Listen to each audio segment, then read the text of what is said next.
Buenos días, buenas tardes, good morning, good evening, and good afternoon, and welcome back to the Making Miami podcast. Today's very special guest is a professional in the medical field. He's a Hialeah T-bred through and through, and he's, more importantly, one of your local representatives. Let's please welcome to the podcast, Senator René García. Thank you for coming on, Senator. Josie, I'm excited to be here. I'm more excited to have you.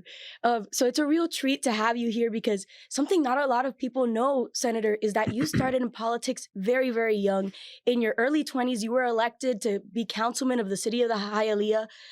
You've also been a state representative, and you've had all these amazing roles where you've been able to serve the community for the last 20, 30 years. But in the past, you've credited one of your high school teachers, Miss King, for first getting you into politics. So what was it about that first experience with that teacher that really piqued your interest and got you started? How did you get that? Don't worry about it. Wow. That is very good. Actually, Miss King was my junior high teacher. She was my world history teacher when I was in 9th grade. I'm really forward that you were able to dig that up because I don't think I would be able to dig that up myself. But anyway. I pride myself on my research. Yes, that is very good research, by the way. Yeah, so Miss King was my world history teacher. Actually, she really found that on her own because there's no way for me to share that with anyone. But yes, she was my world history teacher in 9th grade. And she made sure that in her class, I just developed a passion for history and learning about it. And I never forget, there was she made us do a 10-year, I had the 60s. And we had to do like a film documentary of the 60s, of the major events of that decade. And it was pretty fascinating. And through that project itself is where I developed this amazing love for history, and that's what got me involved in public service and politics, and the rest is history, actually, I guess, no pun intended. That's incredible. And I think that's something that people often say when you start so young in this industry, right, is the phrase, oh, your parents must be so proud of you.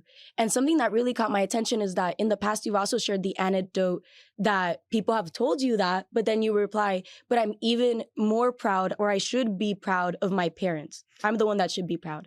And your parents have an incredible story because they're Cuban immigrants. They came fleeing Castro's regime, as many did. They started all over here in the United States. Your dad used to be an iceman. He used to deliver ice for people. And so you have this incredible background that is what brought you up and led you to here, right? So do you think that your success in politics, having come from that upbringing, is emblematic as a whole of the city of Hialeah, la ciudad que progresa, and even Miami in general? Look, first of all, my story is no different than many others, other people's stories that have fled totalitarian regimes, communist regimes, have fled oppression and economic oppression as well, and have fled to this country looking in hopes of a new beginning, a new start, and trying to give their family a better life than the one that they left behind. So my story is not unique. I do tell you this, though. I stand on my parents' shoulders. And yes, my parents are not very apolitical. They're very apolitical. They're not very political. They're apolitical. And one of the most defining moments in my life was exactly that, Josie, that when I was sworn into the Florida House of Representatives, everyone was telling me, because my father sat with me that first year that I got sworn in, he sat with me in the chambers. And many people were telling me, your parents should be so proud of you. And I stopped and I reflected. And I realized at that moment that it's quite the opposite. I'm the one that's extremely proud of my parents, and in particular my father as well. My father who sacrificed it all to make sure that my brother and I had a much better future. I was born in this country. My brother came over when he was 3 or 4 years old. But I stand on his shoulders. I stand on this community's shoulders. I stand on the shoulders of Hialeah, the people, the hardworking people of Hialeah, who, I've said this time and time again, everything that I have, both politically, economically, spiritually, emotionally, is because of the hardworking people of our community. And this is why I've always taken this position very seriously. I don't take myself very seriously. but I do take the office that I hold very seriously, and I respect office holders. And this is why I fight for not only the people of Hialeah now, but for the people of Miami-Dade County with utmost integrity and respect every day, because I recognize whose shoulders I stand on and what is expected of me to make sure that we do the right thing by our taxpayers, and particularly for do the right thing by my family and my friends and those people who look up to me.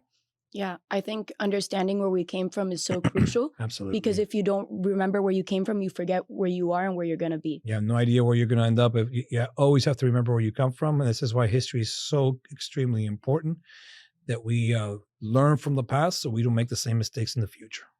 100%. And I think it's also so emblematic, right, of the heart with which you lead. And it calls back all the time. You did a wonderful tribute to your dad during the PBA Pig Roast, in which you dedicated that entry to your father with a beautiful ice statue. And it shows in your leadership, right? Because you're always advocating for seniors, for residents, as you talked about the taxpayer, right? We need to talk about the integrity with which we handle people's money as the taxpayer. All right. Look, and I've always said this. When I've campaigned, or when I'm out there in the public eye, I'm never going to lie to the public. I'm going to tell them the truth, the facts. I'm never going to promise something that I cannot deliver. I think it's incumbent upon us to hold elected officials to a higher standard. And if you don't like that standard, then get out. Is it fair? Not necessarily, right? But the reality is that we should be held to that higher standard, because we are the leaders of our community. And a lot of elected officials and politicians, they promise one thing and don't deliver. Promise one thing just to get elected. And for me, I've never been about that. This is why when I've campaigned, I've always said things that I'm going to do, especially when you're already in office.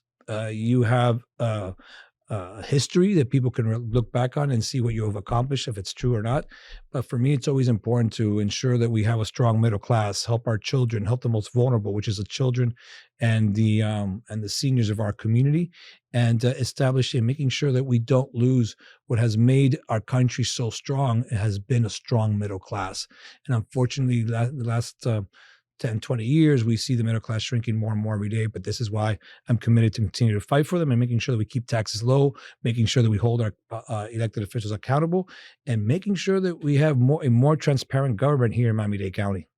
Yeah, and you've certainly kept that promise, because you have a very long legislative history. After becoming a city councilman, you became a Florida representative. It's not very common to see, because there's a limit on how many items you could submit, that reps would submit so much legislation. But you have a wonderful track record. You've defended things like healthcare in the state of Florida, and you're very much known for that. Even now in local government, you continue to pass legislation regarding that topic. But something that's not very much known about is your love for education. And when you first became a state rep, you'd actually requested to be on education committees, and then were sat on healthcare committees. So talk to us a little bit about how that experience of being sat on those healthcare committees instead really made you so passionate about that topic, and how it brought you into the healthcare field now as a professional. She's really doing her research. It's amazing to me. You're absolutely right. When I first got elected, this is the story, because when you first get elected, especially to a legislature, you don't have a lot of connection with the speaker at that time. The speaker is really up, in the House of Representatives. It's a top heavy chamber, I guess, at the top, and it goes down. So the speaker, I was working for a local HMO at that time, and me being the youngest one in the legislature, I figured I'm going to ask for all the education committee. Makes sense. I should do education. I just got out of school, was 26 years old. I understood the process, or I thought I did anyway. And, but I had to work for an HMO. The speaker, the Florida House of Representatives at that time, saw my resume and gave me one education committee, and then gave me all healthcare committees. So that really shaped my life, both politically and professionally. And because as a result of that, I ended up going down, doing a lot of, I got an interest in healthcare. Think about this. When I first got elected, when I first in the legislature, and healthcare, you speak in acronyms. I had no idea what these acronyms that they were speaking. It was such a foreign language to me. And I would always wait to the end of the meetings to ask questions because I didn't want to seem like a fool. Just I'm asking a question what these acronyms was, but that's just the nature of the beast, right? And as a result of that, because of that, my time there, I decided to go back to school. This is why I went back to school. I went to University of Miami to get a master's and an MBA in health administration, because I figured if I was going to go down the healthcare track in the legislature, I wanted to make sure that I had some knowledge and experience in it. And as a result of that, this is everything then is history, where I ended up taking the healthcare track. And my professional life, I ended up working in hospital administration for many years. And now I have my own consulting practice, and I even have a medical practice that we have been developing in the last couple of years, and I'm really excited about it. I love that, because you really did your due diligence to best serve your constituency. Absolutely. And do them right as you decided legislation on these committees.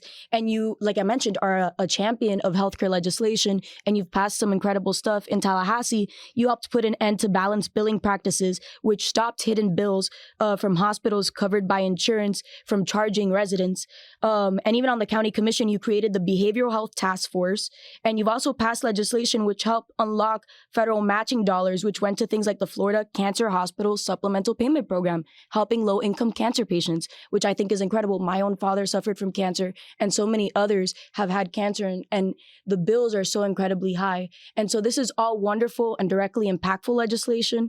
How do you continually manage to come up with creative solution to issues like these and to other issues as well, on a local level, even where you're so limited in certain ways? And what inspires that legislation that you pass? Josie, you may not believe me, but it's the public. Now, they're not all my ideas. When you're in public service, the best thing you can do is listen. Listen first, speak last.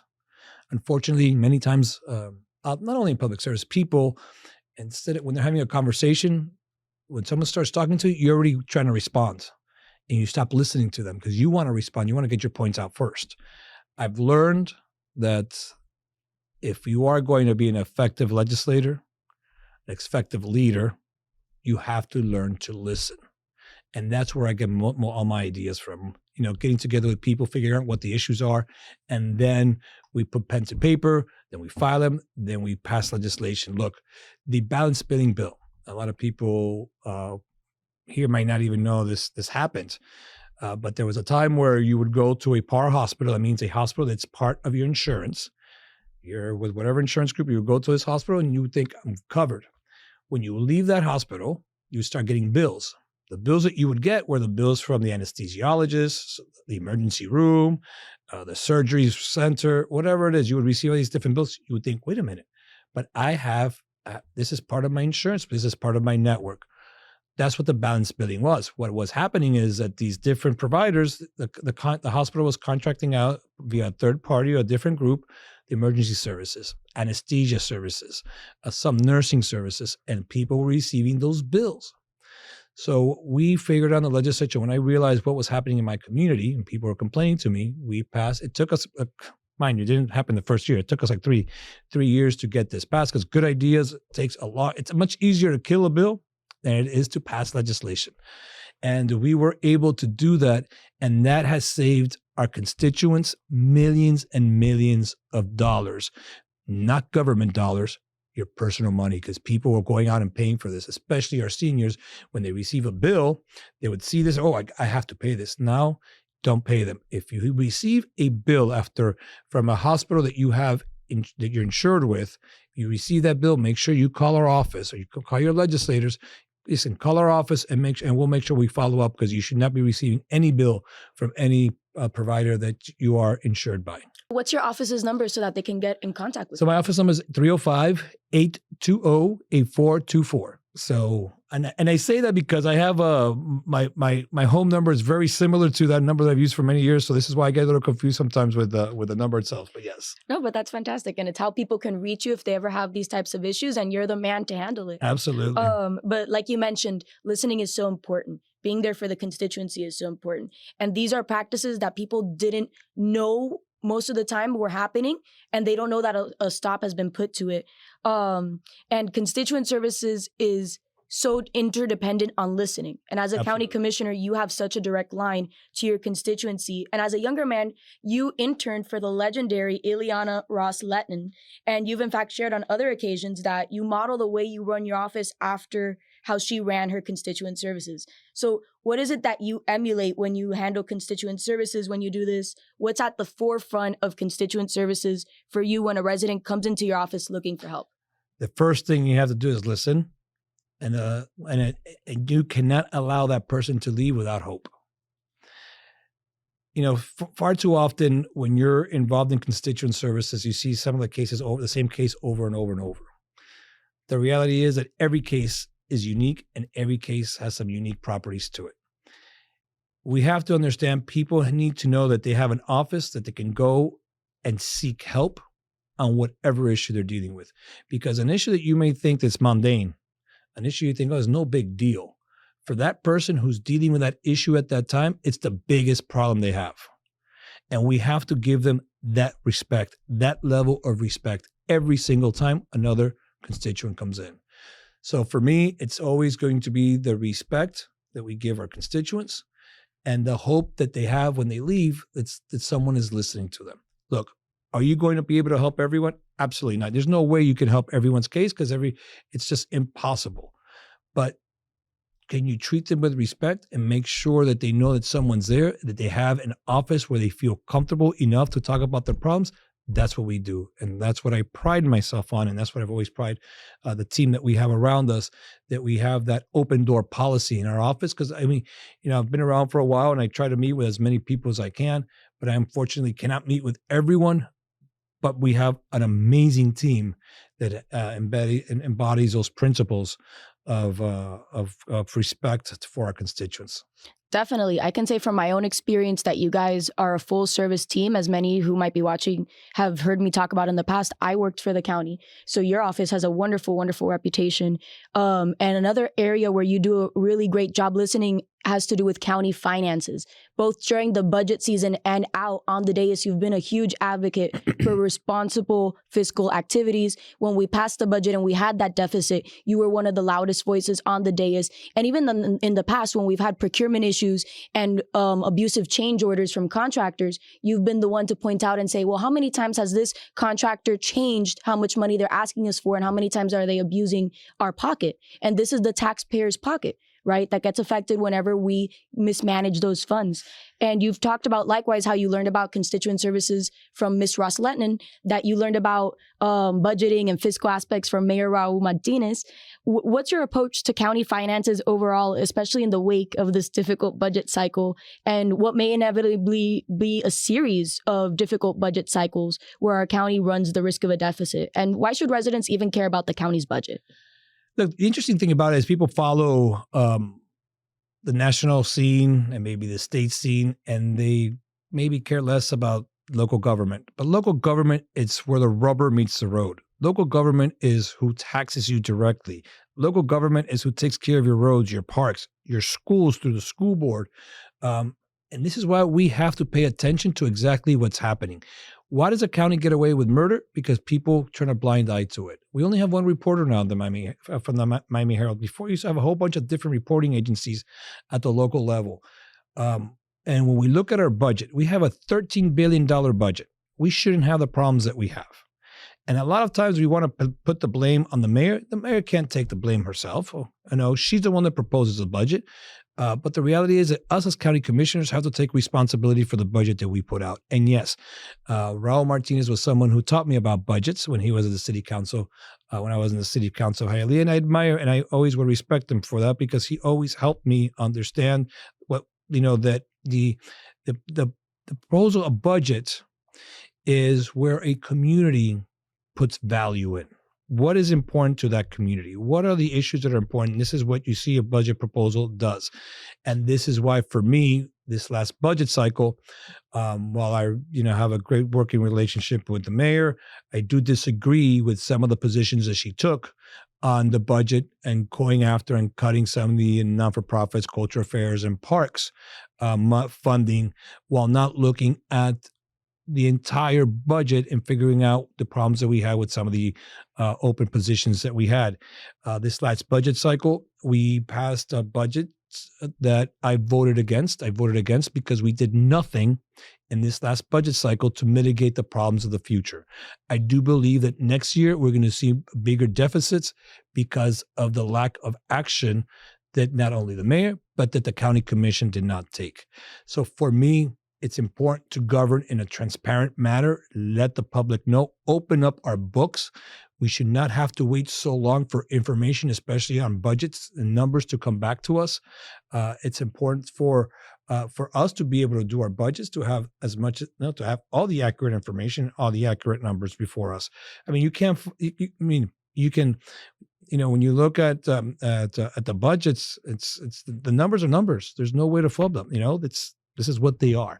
So for me, I would always fight. For me, it's a big deal. It's a big responsibility when you have such a huge budget that we start looking at ways that we can mitigate the impact of the budget cuts moving forward. And I don't think that we necessarily have to go after the non-for-profits right off the bat. I think that we should ensure that non-for-profits, some people like to criticize non-for-profits, but we have non-for-profits in this community that do work that no one else can do or that the county can do. And it's important to ensure that we have non-for-profits that have countywide impact and are doing countywide services, children, feeding, helping the poor, helping our seniors, foster care. Voices for Children is a perfect example of a great non-for-profit that is filling a gap. Those are the types of organizations that we must and should continue to provide. Now, where there is overlap, I think we can have that conversation. There's a lot of great not-for-profits out there that are doing the same work, and I think we should have a system in place where we help the system itself and make sure that we reward those that are doing the right thing. And when you look at cultural affairs and parks as well, parks, for me, we saw the importance of parks during COVID. Parks played a major role in helping people get out of their houses for the mental health, physical health, spirituality. So even when they were closing down churches, people could go to church, go to the parks. So for me, making sure that we have a robust park system that ensures that people can enjoy their community is very important to me, and I will continue to fight for them. Do you think the creation of a line item budget as opposed to the packets that we currently get now, because now if you go on the county's website, you could see the budget and it's all a bunch of different diagrams and things like that. Do you think creating a line item budget as opposed to how we currently publish the budget would help us oversee and manage funds much better, even for the county commissioners? Josie, you would think that we spoke beforehand. Yes. And we didn't speak beforehand, by the way. Think about this. The state's budget, 10 times the size of the county's budget, has a detailed line-by-line budget, line-by-line item. But it's a detailed, every single department, every agency. You can see where the money's going in, where the money's coming out. Our Dade County budget isn't a line budget. It's they say it is, but it's a lot of groupings. And sometimes we cannot ungroup them. And we're trying to get them ungrouped. I think it's important for the public, in the sake of transparency. The public, this is public dollars. This money does not belong to any of us. This belongs to the taxpayers. They need to know where everything's being spent. And yes, to the dime, to the penny. We shouldn't, well, now we're getting rid of pennies, I think. But anyway, we still have them, but to the penny, we should absolutely know where every dollar is being spent. And for me, it's important that, and I'm going to continue to push, that our budgets and our grants programs and everything is completely transparent and open, because that's the only way. I think, look, when you're dealing with government, it needs to be open, and we need to demand that from our legislature. We need to demand that from our government. How dare you give me a budget that's not completely lined out, and you're going to tell me I know better than you do? No, None of us know better than no one. We're just a voice we're a representative democracy. We're there to represent our people. But with that comes some responsibility. And the responsibility that comes with that is making sure that we have open and transparency in our government, especially in our budget process. Certainly. And if the state, which oversees, I believe, over 60 different counties and has that massive budget, can give us a line-by-line breakdown of things, I don't see why, both for residents and for commissioners, because commissioners, what people don't know is that commissioners will often meet several times with county leadership, the mayor's office, to get a better understanding of these 300-page volumes that they put out of the budget every year.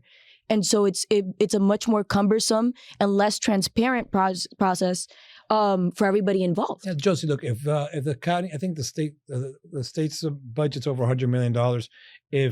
If they can come up, if the state can come up with a system that by the end of the legislative session, they have a printed budget, a line item budget on the desk for the 160 legislators that they have, 120 in the House and 40 in the Senate, how can we in Miami-Dade County not have a line item budget for 13 commissioners based on $13 billion?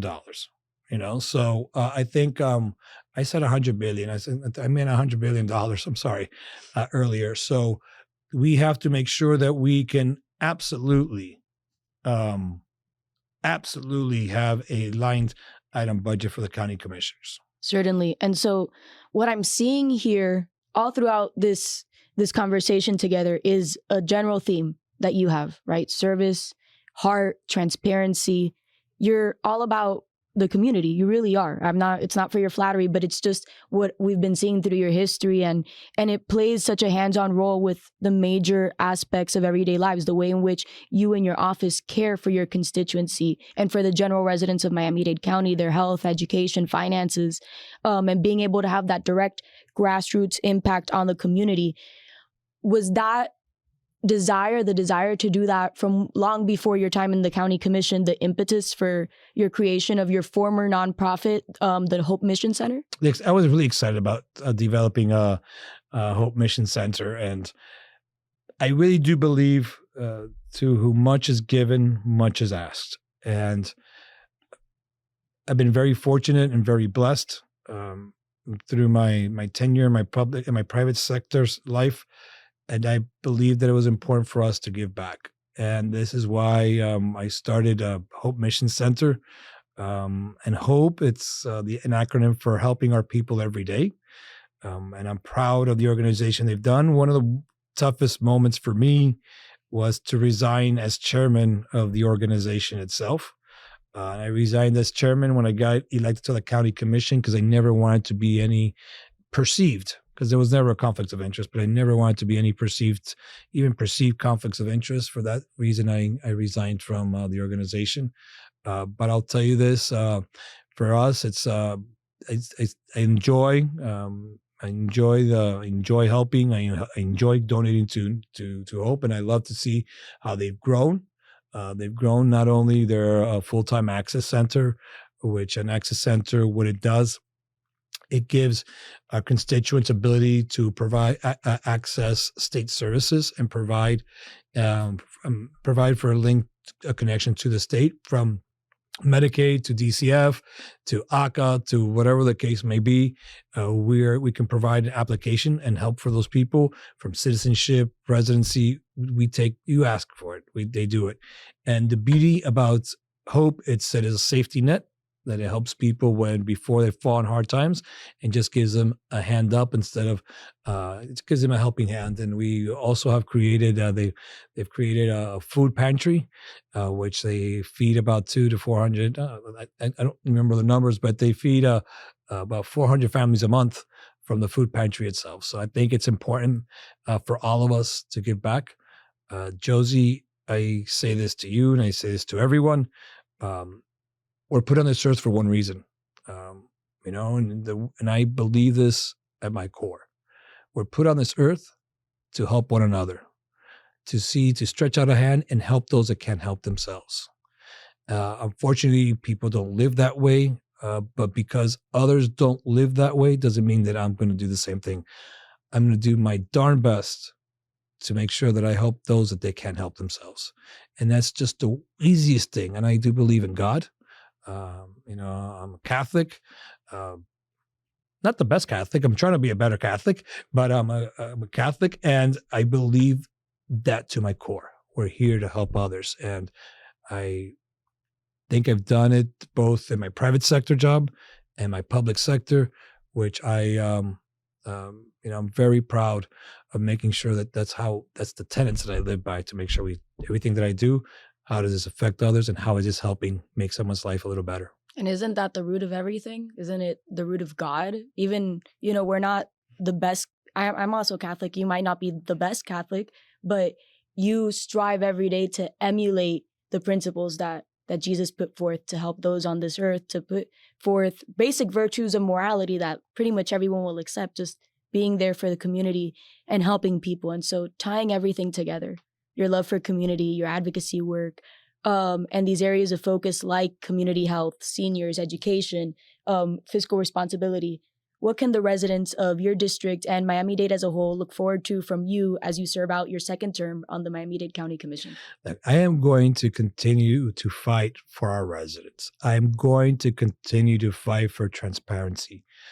I want to make sure that we hold our elected officials accountable, including myself. I'm not immune from that accountability. I want to make sure that from the time that I leave here, I have something that outlasts me. It's not about having my name on something. I don't believe in having my name on anything. And people ask me, what is the legacy that you want to leave behind? If there's such thing as a legacy, it'll be the work that I've done, the people who I've touched, the people who I've helped. And I only hope that those that I have helped, those who I've touched, that they do the same thing, that they play it forward, and they make sure that they help others. That's all the legacy that I want to leave behind. As we move forward in this new era that we are in right now, or mental health for me is something really big. And this is why we created that mental health task force, to make sure that we do have a system that is inclusive and not exclusive, that we just don't focus on one group over another group. And when we deal with mental health, I always say that every single one of us is one crisis away from having a mental health breakdown. Doesn't matter, a divorce, relationship, a job loss, a death in the family, whatever the case may be. And this community must do a better job at providing the resources for this whole community. And that's why we created this mental health task force, to make sure that we can bring our providers together and have a system that's robust. So when we look at legacy, going back to what I talked about earlier, it's not so much of a legacy of a name, but a legacy of work and compassion and empathy, and making sure that we put our people first. I couldn't think of a better and more incredible response to that, Commissioner. Thank you so much for coming here today for this fantastic conversation. You certainly are helping people every day. Thank you for coming on. No, thank you, Josie. Let me tell you, whether this gets aired or not, I am so proud of you. Thank you. I'm floored, thrown back with the level of research that you've done. I don't think I will be able to find that on me. So I appreciate what you've done. I appreciate the work that you're doing here. You at your age and being young, you're doing great work. And I've seen your podcast. I mean, I'm so sad that you've waited so long to bring me on board. But anyway, it's all right. I'm not going to hold that against you. But I am very proud of you. I am proud of you. I wish you continued success. And if I can be of help to you in anything, I don't think I need to help you with anything because you're doing a great job. I'm always going to be here for you. And God bless you, and continue to do what you do, and continue to be that bright, shining star that you are in this community. Thank you, Senator. God bless Thank you. I don't have any words. Thank you. And thank all of you guys for listening. Have a great day.